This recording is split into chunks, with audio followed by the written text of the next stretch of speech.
She held the roof when the house was falling. At dawn, when the city was still half asleep, Aisha was already awake. Not because she wanted to be, but because responsibility never slept. She quietly got out of bed, careful not to wake her husband, Rashid, who lay sprawled across the mattress, his phone buzzing with unread messages from friends, parties, and plans that never included his family. The house was small, the walls were thin, and peace was even thinner. Aisha walked into the kitchen, tied her dupatta tightly, and began preparing breakfast. Not just food, but strength for the day ahead. Rashid had stopped caring a long time ago.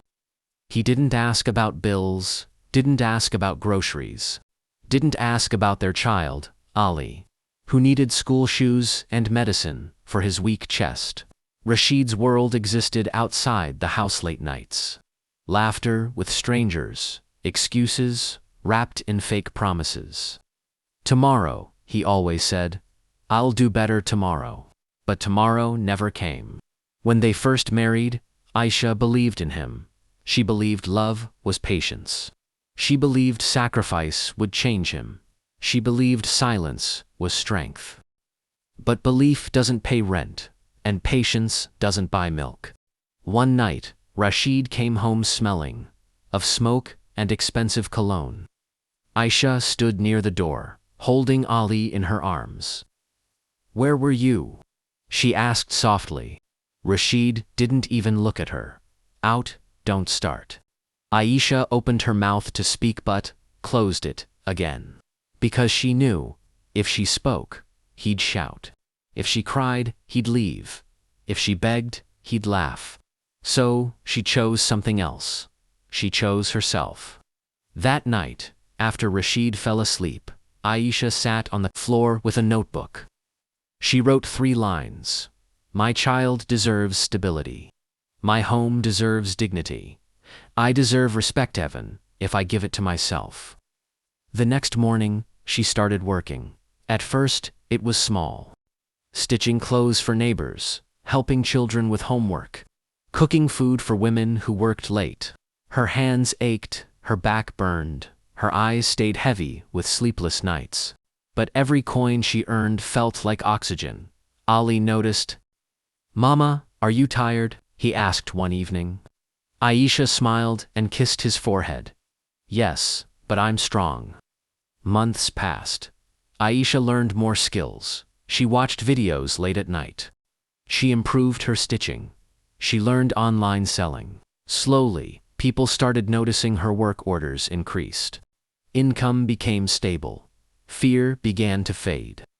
Meanwhile, Rashid noticed something else. Dinner was still on time. The house was cleaner.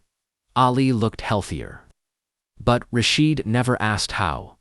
He assumed things magically fixed themselves. Until one day, the landlord came and spoke directly to Aisha. "You paid 6 months in advance," he said. "Good decision." Rashid froze. That night, he finally asked, "Where did the money come from?" Aisha looked at him calmly. "From me?" Rashid laughed at first. Then he saw the receipts. The savings account. Ali's school confirmation. For the first time, he felt small. "I'm your husband," he said. "It was my duty." Aisha's voice was steady but heavy. "Yes, it was. But when you didn't carry it, I did. When you walked out, I stood up." Silence filled the room. No shouting, no crying, just truth. Rashid had 2 choices: stay the same or change. Change wasn't instant. Trust didn't return overnight. But Rashid began trying. He stopped going out late. He searched for work. He started helping awkwardly, slowly. And she didn't stop working, because she learned something powerful. A woman who can survive alone doesn't fear abandonment. She stayed not because she needed him, but because now she had a choice. Years later, Ali stood on a school stage, holding a certificate. "Who inspired you the most?" the teacher asked. Ali pointed to the audience. "My mother," he said proudly. She didn't wait for life to be easy, she made it better. Aisha's eyes filled with tears, not of pain, but of victory. Sometimes, the strongest women are born, not from support, but from absence. And when a woman rises for her child, her home, and herself, no broken responsibility can stop her. This is the silent voice. Stories that speak, without sound.